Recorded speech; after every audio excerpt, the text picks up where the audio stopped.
अस्सलाम वालेकुम दोस्तों, मुझो नालो है कमर ज़मान हमलानी ऐं तव्हां ॾिसी रहिया आहियो HTV हमलानी TV यूट्यूब चैनल। जीअं त दोस्तों तव्हां सभिनि खे ख़बर आहे त मां सिंधी ड्रामो ज़हर ज़िंदगीअ ते अॻु में बि काफ़ी सारा वीडियो ठाहे चुको आहियां ऐं जंहिंमें मां टोटल 169 मिस्टेकूं ॾेई चुको आहियां ऐं अञा बि हिन ड्रामे में काफ़ी सारियूं मिस्टेकूं आहिनि। तंहिं करे हिकिड़ो ॿियो वीडियो मां हिननि मिस्टेकनि ते ठाहे रहियो आहियां। यादि रखिजो दोस्तों त हीअ मिस्टेकूं सिर्फ़ु फिल्मी मिस्टेकूं आहिनि, न कि पर्सनल मिस्टेकूं आहिनि। तंहिं करे हिननि मिस्टेकनि खे पर्सनल न वठिजो। उन खां अलावा जेके बि दोस्त अॼु ताईं मुंहिंजे हिन चैनल ते नवां पिया अचनि उन्हनि खे मुंहिंजी गुज़ारिश आहे त मुंहिंजे हिन चैनल खे सब्सक्राइब करे ऐं बेल जे आइकन खे ज़रूरु दॿाए छॾिजो ताकी हिन क़िस्म जा वधीक वीडियो तव्हां ताईं बर वक़्तु पहुचंदा रहनि। त दोस्तों हाणे हलूं था पंहिंजे अॼु जी वीडियो जी तरफ़। मिस्टेक नंबर 170 किस्त नंबर 51। दोस्तों हिन सीन में तव्हां हिन जॻह ते गौर कयो त हिते तव्हांखे माइक जो पाछो चुरपुर कंदे नज़र ईंदो। दोस्तों ही ॾिसो, हिते माइक जो पाछो चुरपुर कंदे नज़र अची रहियो आहे। दोस्तों हीअ बि हिकु वॾी मिस्टेक आहे हिन ड्रामे में। मिस्टेक नंबर 171 किस्त नंबर 51।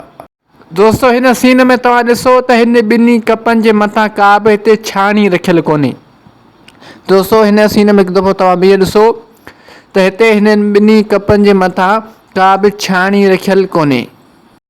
ऐं दोस्तों सिर्फ़ु ऐं सिर्फ़ु हिकु सेकेंड खां पोइ जॾहिं हीउ सीन थो अचे त तव्हां ॾिसो हाणे हिन कप जे मथां इहा छाणी रखी आहे। दोस्तों सिर्फ़ु ऐं सिर्फ़ु हिकु सेकेंड जे अंदरि इहा छाणी किथां आई। दोस्तों जेका छाणी हिकु सेकेंड पहिरियां हिन कप जे मथां कान हुई ऐं दोस्तों सिर्फ़ु ऐं सिर्फ़ु हिकु सेकेंड खां बाद उहा छाणी हिन कप जे मथां कीअं आई, सिर्फ़ु ऐं सिर्फ़ु हिकु सेकेंड जे अंदरि। दोस्तों हीअ बि हिकु वॾी मिस्टेक आहे हिन ड्रामे में। उमेद थो कयां त हीअ मिस्टेक तव्हांखे सम्झ में अची वई हूंदी। मिस्टेक नंबर 172 किस्त नंबर 51।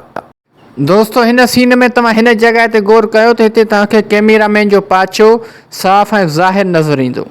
हीउ ॾिसो दोस्तों, हिते कैमरामैन जो पाछो साफ़ नज़र अची रहियो आहे। दोस्तों हीअ बि हिकु वॾी मिस्टेक आहे हिन ड्रामे में। मिस्टेक नंबर 173 किस्त नंबर 51। दोस्तों हिन सीन में तव्हां हिन जॻह ते गौर कयो त हिते तव्हांखे कैमरा जो ट्राईपॉड जो पाछो नज़र ईंदो। हीउ ॾिसो दोस्तों, हिते कैमरा जे ट्राईपॉड जो पाछो नज़र अची रहियो आहे। हीउ ॾिसो दोस्तों हीउ साफ़ ऐं ज़ाहिर कैमरा जे ट्राईपॉड जो पाछो आहे। दोस्तों हीअ बि हिकु वॾी मिस्टेक आहे हिन ड्रामे में। मिस्टेक नंबर 174 किस्त नंबर 51।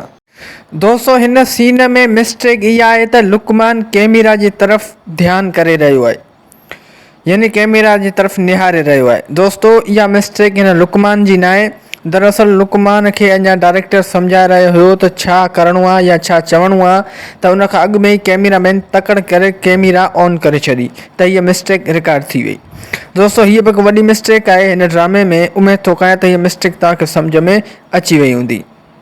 दोस्तों अॼु जे लाइ हिन वीडियो में बसि एतिरो। उमेद थो कयां त हीउ वीडियो तव्हांखे पसंदि आयो हूंदो। जेकर हीउ वीडियो तव्हांखे पसंदि आयो आहे त हिन वीडियो खे लाइक कंदा, दोस्तनि सां शेयर कंदा ऐं हिन वीडियो में प्यार भरी कमेंट बि ज़रूरु करे छॾींदा। दोस्तों यादि रखंदा त हीअ मिस्टेकूं सिर्फ़ु फिल्मी मिस्टेकूं आहिनि, न कि पर्सनल मिस्टेकूं आहिनि। तंहिं करे हिननि मिस्टेकनि खे पर्सनल न वठिजो। ऐं उन खां अलावा दोस्तों इहो बि यादि रखिजो त हीअ मिस्टेकूं सिर्फ़ु ऐं सिर्फ़ु एंटरटेनमेंट लाइ रिकॉर्ड कयूं पियूं वञनि। उन खां अलावा जेके बि दोस्त हेल ताईं मुंहिंजे हिन चैनल ते नवां पिया अचनि उन्हनि खे मुंहिंजी गुज़ारिश आहे त मुंहिंजे हिन चैनल खे सब्सक्राइब करे ऐं बेल जे आइकन खे ज़रूरु दॿाए छॾिजो ताकी हिन क़िस्म जा वधीक वीडियो तव्हांखे बर वक़्तु ॾिसण जे लाइ मिलंदा रहनि। ऐं दोस्तों उन खां अलावा कल्ह मां वीडियो अपलोड न करे सघियुसि छो जो कल्ह 12 कलाक असां वटि जेका 4G रेंज हली वई हुई, जेका कल्ह राति वरी 8 बजे आई हुई। दोस्तों उन जे करे कल्ह मां वीडियो अपलोड न करे सघियुसि, उन जे लाइ माज़रत। दोस्तों हाणे मिलूं था नेक्स्ट वीडियो में, तेसिताईं मूंखे ॾींदा इजाज़त। अल्लाह हाफ़िज़।